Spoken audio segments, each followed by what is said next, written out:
And you had another point you wanted to make? Yeah, so there's been a lot of discussion recently about seed oils and whether or not seed oils are actually healthy.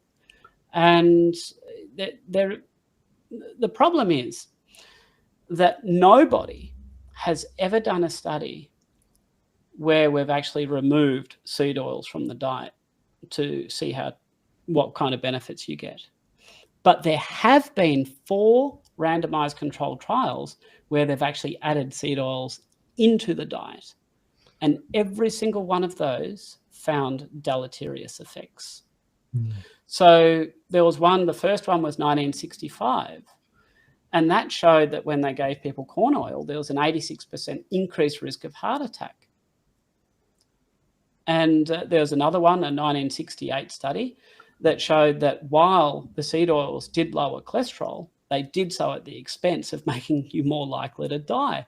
We've got a study closer to home called the Sydney Diet Heart Study, and they found that in males who were given seed oils, their chance of dying increased by 62%.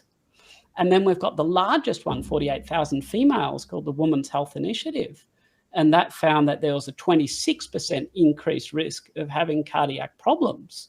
And then when we followed these subjects up later on, after the initial 8-year period, that 26% had increased to 61%. So what we've got is we've got clear evidence that introducing vegetable and seed oils into the diet is problematic. What we don't have any clear evidence that removing the seed oil, simply because these studies haven't been done. And as you know, there's a few of us who are in the process of trying to get some of these studies done. But on the balance, my interpretation of the literature is that it's likely, if not certain, that seed oils are toxic. And I think future research is going to confirm that. And so once again, those seed oils are in the different vegetable oils that we all basically cook with, and they're in pretty much all processed foods have these seed oils. And obviously, the other important thing is the ratio between the omega-3 and the omega-6. And so, just as it's important to reduce the amount of the seed oils, it's important to increase the amount of the healthy omega-3 fats, isn't it? The fatty fishes. Well, I've got a bit of a slightly different view on that.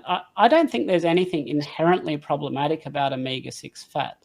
The problem is that most seed oils that we consume are very, very rich in omega-6, and that tends to skew it. So when we see that people with high levels of omega-6 in their blood are much sicker than people with low levels of omega-6, I believe that purely is just because they're consuming this large amount of seed oils themselves. I don't think the omega-6s themselves are inflammatory. I think it's other chemicals inside the seed oils which are problematic.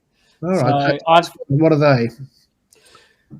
Well, we actually have, so cholesterol is essential for life. So for mammals, for humans.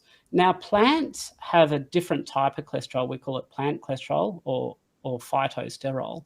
And that's similar to cholesterol, but different. So sometimes because the body can absorb it a little bit, it absorbs in a normal state 1 or 2% of it, it can actually affect how our body produces LDL and cholesterol and so on and so forth.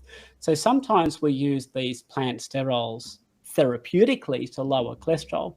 The fact is, though, that there's no research that has ever proven any kind of mortality benefit from taking these plant sterols, and there's lots of research that indicates there's significant harm.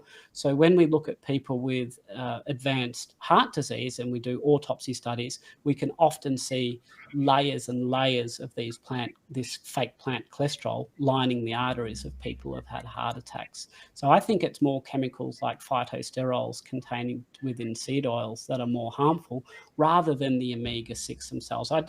Omega-6 and omega-3, they're both essential for life. They're both essential fats. And I don't think omega-6 is inherently inflammatory. It just so happens that we normally consume it from seed oils. Interesting. Great.